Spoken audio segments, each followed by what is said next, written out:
vou começar fazendo umas perguntas. Quem é que já ligou um sistema fotovoltaico em uma instalação que não tinha aterramento, pelo menos temporariamente? Quem já fez isso, levanta a mão para ver, dá uma olhada. Ó, ninguém acusou aí. Alguém já mexeu no lado de corrente contínua do sistema fotovoltaico acidentalmente, enquanto o inversor estava ligado? Essa é uma questão mais perigosa, né? E outra questão, alguém já teve que fazer manutenção no sistema fotovoltaico? Manutenção por derretimento de conector, por problema na string box, alguma queima, assim, alguém já teve que fazer isso? Pois é, são questões aí envolvidas nesse tema que eu vou falar hoje. Eu venho lá da UFSM, Universidade Federal de Santa Maria. Nós temos um laboratório de ensaios de inversores fotovoltaicos. É o laboratório com maior capacidade no Brasil de teste de inversores fotovoltaicos por metro. A gente testa inversores até 225 kW, até aumentando o escopo, até para sistemas híbridos, né? Estamos fazendo esse trabalho aí. Sou professor da pós-graduação também, a gente trabalha com pesquisa e desenvolvimento. E o tema da palestra é sobre a questão de fogo e choque elétrico, basicamente. Né? Mas, basicamente, focando na questão de proteção contra arcos elétricos, que é as questões que estão entrando como obrigatório agora no Inmetro. Né? Bom, quais são as principais origens de fogo e choque elétrico em sistemas fotovoltaicos? A primeira origem é faltas à terra, no lado de corrente contínua, em material condutor, em material semicondutor, madeira, algo nesse sentido pode ocasionar fogo, além de ter o risco do choque elétrico. O choque elétrico também é considerado uma falta à terra no lado de corrente contínua do sistema fotovoltaico.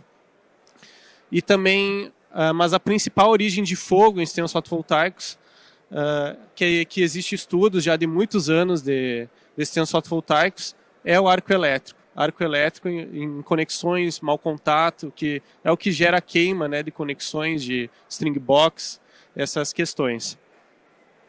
Bom, e existem várias normas já do tema, desde 2010, o pessoal já começou na Alemanha a se preocupar com segurança de sistemas fotovoltaicos. Tem as normas IEC 62109-1 e -2, de segurança de inversores, que elas estão sendo atualizadas, estou até participando dessa atualização, colaborando, né, nas normas da BNT, a participação da BNT na IEC, né, e também as normas NBR 16690, que todo mundo deve conhecer, as normas de instalação fotovoltaica, ela já tem as questões contra a falta à terra e corrente residual atual. A nova vai entrar agora arco elétrico. A mudança da norma já vai entrar a questão, o problema de arco elétrico, que é o principal, mas demorou anos para ser descoberto. E a norma de proteções contra falta à terra é a IEC 63112. Essa é a mais recente que tem, né, que inclusive tornou algumas questões da NBR 16690 obsoleto. Então, por isso que vai ter que ser atualizada a norma. Temos também a portaria do Inmetro de 2022, 140 de 2022, que entrou proteção contra falhas à terra, como um teste obrigatório dos inversores. Corrente residual, isolação, para proteção contra choque elétrico, né? E também a questão de arco elétrico, na portaria de 2022, os fabricantes só tinham que dizer se tinha proteção contra arco elétrico. Mas na nova portaria do ano passado, de dezembro do ano passado, agora é obrigatório a proteção contra arco elétrico. Então, a proteção contra a falta à terra, nós temos dois tipos de falta à terra que a gente pode dizer. Uma delas é antes do inversor ligar, que é encostar, digamos, no lado de corrente contínua antes do inversor ligar. Isso gera um problema de resistência de isolação. O inversor ele tem que detectar isso. Mas essa proteção ela só funciona quando a instalação está com aterramento, quando o inversor está com o aterramento ligado. Né? Alguns inversores até fazem essa proteção pelo neutro, né? Um microinversor, coisa assim. Mas a maioria tem que estar ligado terra de proteção no inversor, senão essa proteção não funciona. A segunda proteção contra a falta terra é a proteção contra choque elétrico, que é um DR especial do inversor. Todo inversor ele tem que ter obrigatoriamente esse DR especial, que é o DR também para funcionar com corrente contínua. É o DR tipo B chamado. Os DRs que a gente tem na instalação elétrica só funcionam com corrente alternada. Esse do inversor não, ele tem que funcionar com corrente contínua também. Mas o foco da minha palestra aqui é a questão de arco elétrico. O que é arco elétrico? Arco elétrico é esse problema que acontece de mau contato em conexão, que gera um plasma. O corrente contínua não cruza pelo zero, né? Como tem corrente alternada, toda vez tem ciclo 60 Hz, a corrente sempre cruza pelo zero, o arco extingue mais facilmente. Corrente contínua não, se tem corrente de 10 amperes, pode abrir um arco e ficar com uma distância de vários milímetros aí, mantendo 10 amperes de corrente. Isso gera fogo, vai gerar queima, pode gerar fogo, né? Porque a gente tem um exemplo que a gente testou, a gente tem nosso testador de arco elétrico no laboratório já, de acordo com a norma IEC, e a gente testou com o conector também, a gente pode ver que o conector pega fogo, né? Então, esse é um problema, é o plasma, o ar se ioniza, vira um plasma que ele passa a ser condutor, o ar. Então, o arco elétrico em corrente contínua é um problema especial. Por isso que, agora, a proteção contra arcos elétricos, a FCI passou a ser obrigatória. A FCI que vem de Arc Fault Circuit Interrupter, né? E na norma IEC 63027, que é a norma de arco elétrico, tem que cessar o arco em 2,5 segundos ou até 250 joules. E avisar o operador. Se detecta o arco, tem que cessar e avisar o operador. Parar a corrente elétrica lá de corrente contínua, já vai cessar o arco. Bom, e a gente pode testar no laboratório se o equipamento, se o inversor ele tem proteção, se a proteção está funcionando. Lá no laboratório a gente faz esse teste, a gente desenvolveu essa máquina aqui, esse equipamento, para testar, especialmente testar inversores, de acordo com a norma IEC. Então, a gente consegue testar, colocar no sistema fotovoltaico simulado lá, o gerador de arco elétrico, verificar se a proteção do inversor está funcionando. Na portaria do Inmetro, que é essa que saiu em dezembro do ano passado, agora tornou obrigatório para todos os inversores ter a proteção contra arcos elétricos. Todos os inversores agora vão ter que ter essa proteção. Mas na portaria, inclusive aparece que os inversores com tensão acima de 120 volts devem detectar o arco e sinalizar a ocorrência do arco para o operador ali no monitoramento e tal, né? Então significa que abaixo de 120 volts não precisaria avisar, né? Na IEC, todo sistema tem que avisar, na norma IEC. No Inmetro, ele limitou em 120 volts. Abaixo de 120 volts, não seria necessário avisar a ocorrência do arco, mas é obrigatório a proteção à FCI. Uma questão ali que surgiu até em notícia, que teve uma portaria que foi logo cancelada do Inmetro, que dizia que não era obrigatório abaixo de 120 volts. Mas essa portaria foi cancelada, viu?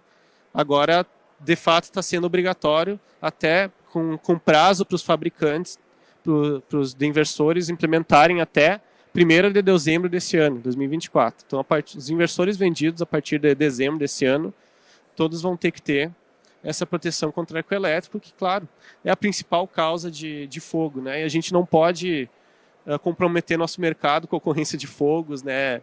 Acabar sujar o nome do mercado com a ocorrência de fogo em sistema fotovoltaico. Isso é um problema que não adianta. A ocorrência de fogo é uma coisa que impacta muito a sociedade, né? E as pessoas vão saber da ocorrência de fogo.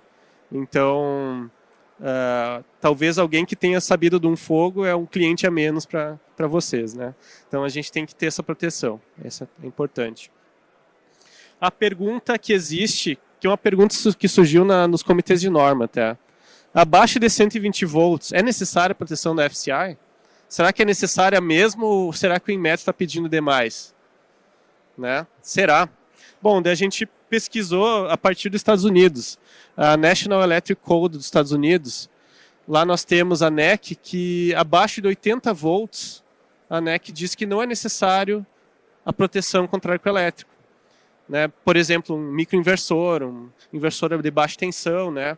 De não ser necessária a proteção contra arcos elétricos.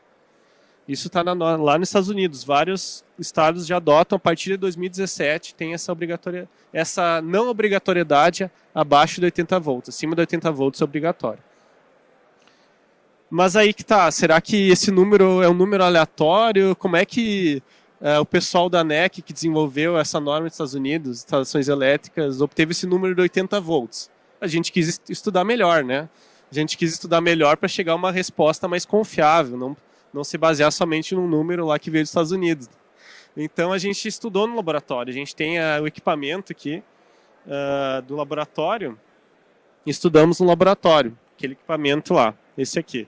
Esse equipamento ali que a gente utilizou para estudar, que é o da norma, né, que é usado para os testes. Laboratório, é um arco elétrico padronizado.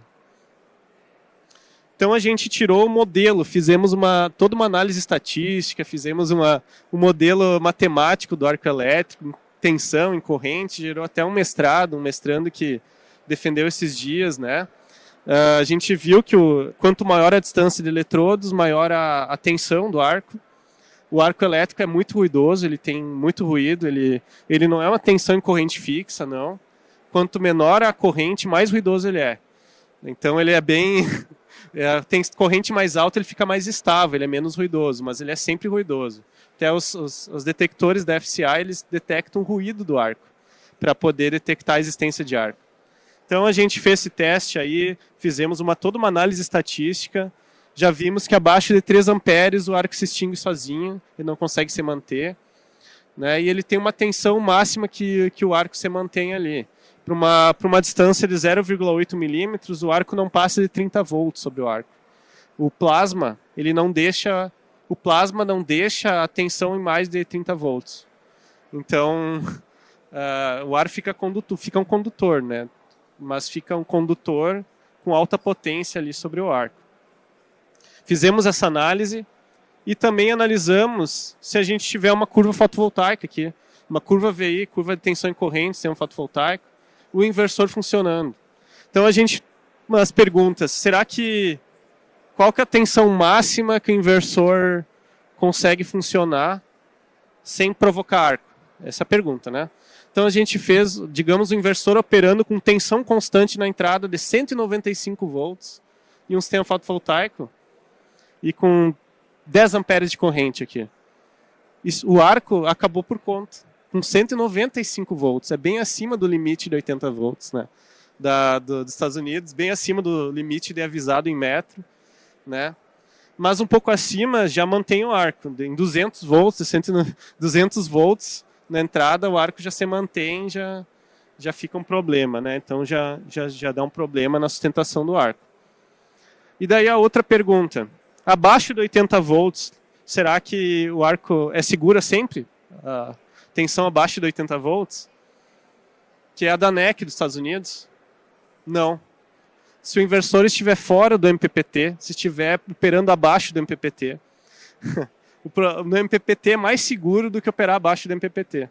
Se estiver operando abaixo do MPPT com uma potência constante ali, digamos limitado pela saída, né? Até 60 volts é possível manter o arco, com 60 volts na entrada. Com 2 módulos fotovoltaicos aí é possível manter um arco elétrico. Se não estiver no MPPT, estiver fora do MPPT. Então a gente não tem como garantir, essa que é a questão seguinte, não tem como garantir o modo de operação do inversor, se está limitando a potência ou se está em MPPT, né? Então a questão é, até com o que a gente conseguiu mesmo foi 35 volts, que abaixo de 35 volts já de fato extinguiu o arco, mas daí já fica com tensão muito baixa, né? Abaixo de 30 volts é um módulo, né? Um módulo talvez vai ter extinção natural de arco, mas acima 2 módulos, 3 módulos já começa a ter arco elétrico, né? De acordo com o modo de operação do inversor, de como o inversor está operando. Mas mesmo assim, é possível o inversor ele ter um algoritmo próprio sem detectar o arco elétrico. Então até essa questão do Inmetro está de acordo, abaixo de 120 volts, não avisar. Ele pode até operar protegido sem com proteção contra o arco elétrico, dependendo da forma de controle do inversor, como ele foi feito ao firmware dele, certo? Só pelo firmware é possível operar de forma segura. Então até a gente fez umas curvas aqui para ver qual que é a região segura. Bom, sempre segura abaixo de 25 volts. Não tem módulo abaixo de 25, né? E outras, numa região intermediária até 200 volts, que é seguro só se tiver MPPT tensão constante. Né? E acima de 200 volts, daí já nunca é seguro, tem que ter FCI sempre. Então no fim, até essa questão do Inmetro de obrigatoriedade do FCI, sempre, em todos os casos, acima de 120 volts, tem que avisar, parece estar de acordo, né? Parece estar de acordo. E outra coisa que a gente descobriu que o número dos Estados Unidos parece estar mais aleatório, né? Parece ser um número definido, não sei como. Mas abaixo de 80 volts pode ter arco, sim. Pode ter arco. Né? Então, o Inmetro agora já está considerando todas essas questões aqui que eu coloquei, proteção contra falta-terra, choque elétrico, resistência à isolação. Agora a FCI vai se tornar obrigatória a partir de dezembro. Né? E as normas, essas novas normas estão em revisão, incluindo esses requisitos, então está tudo certo nessas questões. Estão se alinhando, estão se resolvendo esses problemas. Né? Mas o que a gente descobriu é que os 80 volts da NEC lá dos Estados Unidos, de fato, não é um número muito seguro. Né? Abaixo de 80 volts, de fato, pode ter arco, dependendo de como o inversor vai operar. Certo? Então, é basicamente o que a gente encontrou aqui nos nossos estudos. Muito obrigado, pessoal.